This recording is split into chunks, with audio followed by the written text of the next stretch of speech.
真実にたどり着くことができるのでしょうか。運命よ、ここにいでよ。剣に誓う。我が剣よ、影に従え。火力全開。判決を下す。Alright, what is going on, guys? SpitefulHopes back again, coming at you with a breakdown on Xiao before he comes out. Now, this character is definitely going to be coming out. I want to say 99% sure he's coming out with characters that are rehashed in terms of 4 stars. So for those that already have your C6 4-star characters, you're probably going to be getting a lot of summons back. So for those that are trying to go in for Xiao, you'll hopefully be able to pull him in time. Now, for my free-to-play people, whether or not you want to summon for Ganyu, Ganyu is an excellent unit, one of the best DPS in the game, easily. But let's be real here, a lot of people have been hyped for Xiao, and he definitely lives up to the hype despite the changes that they've been making for him as a character. Now, I'll be going over some of those changes, though, obviously, like, since at the end of the day, things are always subject to change. However, they could also nerf a character. Just look at Zhang Ling, just look at Zhongli. We made a crap storm about Zhongli, and they did change things up, but we'll see how things go. They also did buff Ganyu by giving her a 4-second shorter cooldown when it comes to her ultimate, as well as giving her crit damage instead of cryo damage bonus when it comes to her ascension, and which has not, I don't know if it's been done before, but characters like Zhongli have awakened into Geo damage bonus, and Tartaglia have awakened into Hydro damage bonus. Let me actually go up a little bit. I'll go up a little bit. Up a little bit. There we go. Alright, so I did zoom in just a bit so that way I can actually get everything a little bit more zoomed in for y'all. That way, fortunately, I'm able to do that. So, going into the stat progression, going into all these characters, I did pull up Diluc, Tartaglia, and Zhongli because these are, in my opinion, probably the more they're just some of the units that I definitely want to compare. At the very least, I have them and I've played with them on an extensive level. Going into Xiao, we'll talk about him at level 90, so keep that in mind. His base attack is a skyrocketing 349 base attack, almost as big as GameStop stock. Diluc has a 335, currently the highest. Child at 301, but keep in mind that he awakens into a 28.8% Hydro damage bonus, and Zhongli has a measly 251 base attack, but he's going to be scaling with HP, and he also has a 28.8 Geo damage bonus when it comes to it. One thing to note though is, unlike Tartaglia and Zhongli, where they awaken into elemental damage bonus like he used to originally, he actually was supposed to awaken into Anemo damage bonus. He is now awakening into crit rate. So he has a base crit rate at level 90 of 24.2%. That is really, really, really, really good, because that means that you won't have to be wasting too many rolls on your crit rate. You won't have to waste too many rolls on crit rate when it comes to your gear. Obviously, you're going to want to aim for like 60 to 70% crit rate with a lot of crit damage. That's kind of like the goal at this point, sure. But it is definitely a nice buff. And when it comes to different games that I've played, from Summoner's War, Epic 7, awakening into crit rate has always been a really, really, really good thing, and it's definitely going to be a good thing here in my opinion. Now, going into his base HP, he has a measly 12.7k as opposed to Diluc, who has almost 13, Tartaglia at 13.1, and Zhongli, who scales with HP at 14.69. One thing to note though is that Xiao will actually be draining 2% of his HP after you level up his talent material. So we're gonna I'll be going over that in a bit. One thing to note though is that you're gonna definitely, if you are pulling for Xiao and you know you're gonna pull him, make sure to start pulling your Xinjin, I believe it's pronounced, concentrated slimes, as well as of course your Mora, and of course the ascension materials from the Anemo boss. Now, one thing to note is that he does require juvenile jades in order to ascend as well, so we're gonna need to actually get that before you can actually even ascend him to begin with. So you're definitely gonna be on the lookout for these juvenile jades. Make sure that you watch all the guides and stuff like that that come out, just so that you get a better indication on when to actually go for these things. If you have friends and you know that they're not gonna be going for Xiao, make sure to hit them up and let them know, like, yo bro, can I join your world? Can I pick these up from you? That'd be great. And yeah, that way you can get like a nice little head start on everything, because you're gonna need a total of 32, 40, 46 total of the juvenile jades, but you're gonna need a total of 105, 135, 100, 165, 168 Jinjins, as well as I don't really feel like counting this. You need like 50 of these you need 36 of the blue slimes. You need 30 of the green ones, and then you need 18 of the baby ones, which you should have, honestly. And going to the attack talents. Damn, bro. I'm sorry, guys. I'm so excited. All right, so going into it, Xiao definitely is going to be based around his plunge attack, especially at C0. I will be going over his constellations, but I do want to primarily focus on people that aren't getting constellations or maybe just simply C1. Plunges from midair, strike to the ground below, damaging opponents along the path and dealing AoE damage upon impact. Xiao does not take damage from performing plunging attacks. That's very important to note because, like, when you're in the open world, that also means that you'll be able to just do your plunging attack out of nowhere from like high in the sky, and you won't have to actually worry about taking damage. A lot of characters will take damage if it's high enough, but knowing that Xiao won't take damage could be pretty interesting if you know that you're going to be falling down, if you want to go down in a fast route, right? One thing to note though is that Xiao is a very, very greedy motherfucker. He does not want to share character usage with anybody. He actually is completely self-sufficient for the most part. I hear that he does at C0 run into a lot of issues when it comes to building up elemental particles, because when he is in his visor transformation, he does not actually build up elemental particles, which we'll get into in a second. So Lemmistatic wind cycling. Xiao lunges forward, dealing Anemo damage to opponents in his path. You'll see that over here. Literally, he just goes lightning speed, and you can actually perform 3 of these in the span of a second. If he is at C0, you will have a total of 2 charges, but you can stack them up together, which is nice.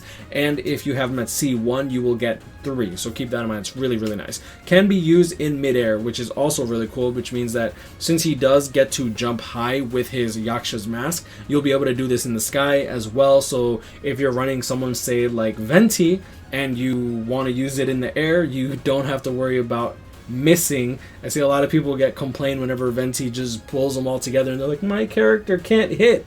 Yeah, you don't have to worry about that with Xiao. I'm pretty sure that even on the ground he actually hits when people are using Venti, as you'll see over here. And yeah, so you'll see like he can go crazy. This is a C6, by the way. Don't think that this is normal gameplay. All right. Going into his ultimate, and this is his whole gimmick, his whole shtick, the whole shebang, the daddy long dick Xiao. Greatly increases Xiao's jumping ability. This will allow you to actually be able to plunge without having to go to the high ground. He increases his attack AoE and attack damage, converts attack damage into Anemo damage, which cannot be overridden by any other elemental infusion. Now, the reason that this is important is because you will not be able to cause swirl damage, which means that if you're, say, running with somebody like a Diluc or Child or Zhongli on the side, you will not be able to use swirl damage. So there's not going to be an elemental reaction, so you're not getting any extra damage, which is honestly is not necessarily the worst thing in the world, because he does make up for it in just raw damage alone. So you'll see here, converts attack damage into Anemo damage, which cannot be overridden. In this state, Xiao will continuously lose HP, which we'll get into. The effects of this skill end when Xiao leaves the field, so you will not be able. He's going to be like Razor. When you leave the field with Xiao, he will lose his mask form. Donning the mask of the Yaksha. Oh, that's that's just lore. So normal attack, charged attack, plunging damage bonus. So you'll see here at level 1 you have a 58%, but at level 10 you have a 95.2%. When it comes down to this will actually give you a lot more damage too. So this is the damage bonus. This isn't just it's not just this isn't the multipliers for the attack. This is straight up the damage bonus that you're getting to your normal attacks, your charge attacks, and your plunging attack damage bonus. So you're getting a 95.2% damage bonus at level 10. Obviously, if you're getting Constellations, you're going to be able to go a bit further beyond Super Saiyan God. But going into the life drain mechanic of this skill, obviously you're going to want to get it to at least level 7, so that way you're only draining 2% of your HP per second. Remember that this lasts 15 seconds, so at level 7 you're draining 30% of your HP, so be very, very careful with that. But at level 1 to 3, you'll see here it's 3% of your current HP, which means you will literally go down to 55% HP, assuming that you took no damage whatsoever at all. Alright, so you definitely want to build up his talents when it comes down to that. You want to build up his elemental burst talent first. I feel like you'd want to level up his elemental burst damage, because once you get that to level 10, you get a 95% damage bonus to all your attacks, as well as the 2% drain, and his cooldown is going to be 18 seconds while the duration is 15 seconds. Keep in mind that you will not be able to gain elemental particles while you are in this Yaksha state, and that was changed with the new update, which is really unfortunate, but I mean, it is what it is. Going into the talent ascension material, you are going to be using the prosperity in order to actually level up his talents, and you're also going to need the shadow of the warrior, aka the nice precious butt plug. It's the nice smooth one, the one that goes right in there, the one that you see on Momo-kun's OnlyFans. And now going into his passive talents, he actually has some pretty nice ones. A decreased climbing stamina consumption for your entire party by 20%, not stackable with passive talents that provide the same effect. While under the effects of your ultimate, all damage dealt by Xiao increases by 5%. Damage increases by a further 5% for every 3 seconds the ability is persistent. The maximum damage bonus is 25%. As soon as you use your Bane of Evil, you get 5% damage bonus, right? So let's let me pull this up. So 5% damage bonus. After 3 seconds, you get another 5% damage, and it goes all the way up to 25%. So the last 3 seconds, after 12 seconds has passed from the use of Bane of All Evil, you will have a damage bonus of 25% damage. That is nutty.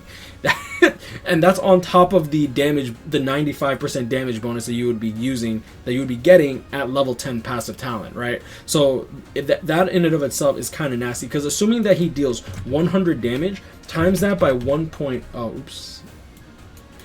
that by 1.25, times that by 1.95, instead of getting a 115% damage bonus, or whatever this is, 110% damage bonus, you're getting an actual 143 after it all stacks together damage bonus after 12 seconds has passed. Obviously you have to wait for 12 seconds to pass, but I mean, hey, more damage is more damage. Everybody likes more damage. Using Lemmisatic wind cycling increases the damage of subsequent wind cycling by 15%. This effect lasts for 7 seconds and has a maximum of 3 stacks. Gaining a new stack refreshes the effect's duration. Now this is primarily going to affect those with constellations on this character. This is you know what? We'll go back to this when we go over the constellations, because that's going to be that's actually kind of stupid now that I think about it.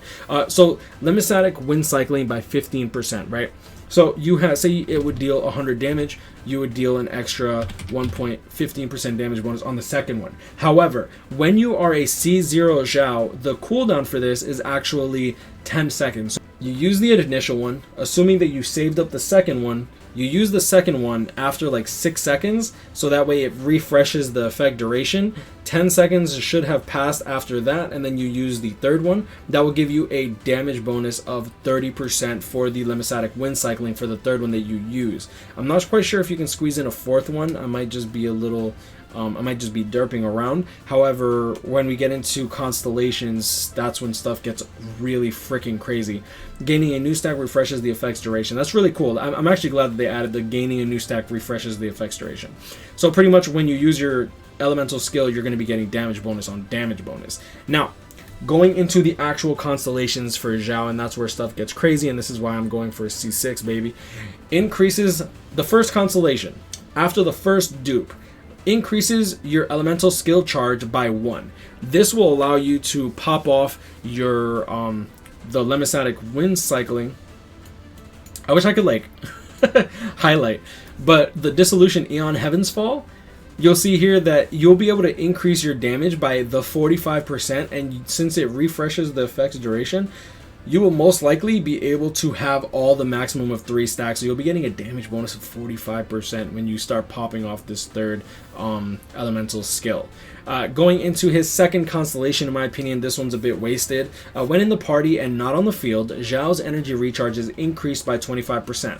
This is why people are saying, oh, if you're having problems with energy recharge, then having him paired up with a Venti or a Jean might come in handy if you want them on the team. In my opinion, though, let's be real here. If you're going for a C2 Xiao, you're probably spending money. In my opinion, if you're spending money, you probably already have better, and you probably also refresh your resin. So you probably have gear that'll be sufficient enough for this second constellation to not necessarily... It'll be nice, but it's situational as best, and you already know that Xiao is very, very greedy. He wants to be on the field. He wants to be clapping cheeks. He wants Mia Khalifa's face deep into his nuts. So I don't really see this being all that useful. Conqueror of Evil Wrath Deity. This is, for the third constellation, you will get a damage bonus of for your elemental skill, which is going to be nice as well.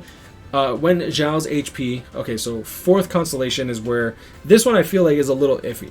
When Xiao's HP falls below 50%, which is very possible because you're draining at the very minimum 30% even when you have your talent maxed out, he gains a 100% defense bonus. Now, since I showed you that he already has a very, very high defense in comparison to other DPS units, that is going to be very, very nice, and he's going to be relatively tanky, so he's not going to die as quickly, which is good. However, going into his fifth constellation increases the level of Bane of All Evil by 3. Now that is going to be interesting because obviously you're going to want to get this to level 10. However, when you get it to level 13, you'll see that the damage bonus that you get is roughly 13% more damage. It goes from 95.2% to 108.85%. So you're actually getting almost... You're getting almost... like what is that? 13.65% damage. That is... That's a little cochino right there. And last but not least, C6, the thing that actually makes him really, really... This changes his playstyle altogether. And me personally, I understand why they do this. I think it's broken as all hell, and I think that they definitely milk the whales with this. While under the effects of his ultimate, when he does his plunge attack and hits at least 2 opponents, it will immediately grant him 1 elemental skill charge, and for the next 1 second he may use the elemental skill while ignoring its cooldown. Now what this leads into is this crazy crap where you can literally use 3 elemental skills in the span of a second and then still have the elemental skills in order to start blasting it out. And the reason that this is very, very crazy as opposed to the normal plunge situation that you're playing with a normal Xiao, this literally says, you know what, instead of plunging, I'm just going to use my my elemental skill. And as you saw here, you're increasing the level of your elemental skill by 3 just with the C3 alone. You're getting an extra charge available to you, and then on top of that, for his passive talents, you're getting a 45% damage bonus. So if you just pop off your elemental skill 3 times during that 1 second that you have your refresh cooldown, like your no skill cooldowns, ignore your skill cooldowns, you're getting a 45% damage bonus while you're in this Yaksha state, and getting even more damage bonus on damage bonus because of this Conqueror of Evil, Tamer of Demons, which gives you a 25% damage bonus at the end of near the end of its duration. And Xiao in and of itself is a nasty, nasty, nasty little boy. He is... Oh, dude, I love this site. But I'm definitely very, very excited for this character. Let me see if there's anything else worth really talking about.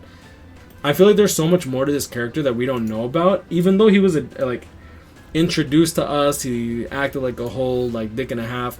I feel like there's so much to this character, and he looks so cool, and he reminds me of Ichigo. So whether or not you should summon for him, honestly, it depends on... It's going to completely depend on your playstyle. If you like polearms, then obviously you might want to summon for him over Ganyu, because polearms are more melee, Ganyu is more range, but Ganyu can also be used on the back end. So let me know in the comments below, are you guys going to be summoning for Xiao? Are you guys going to be summoning for Ganyu? What are your thoughts on this? I'm really, really excited for this character, and I've been waiting for him since I started playing the game.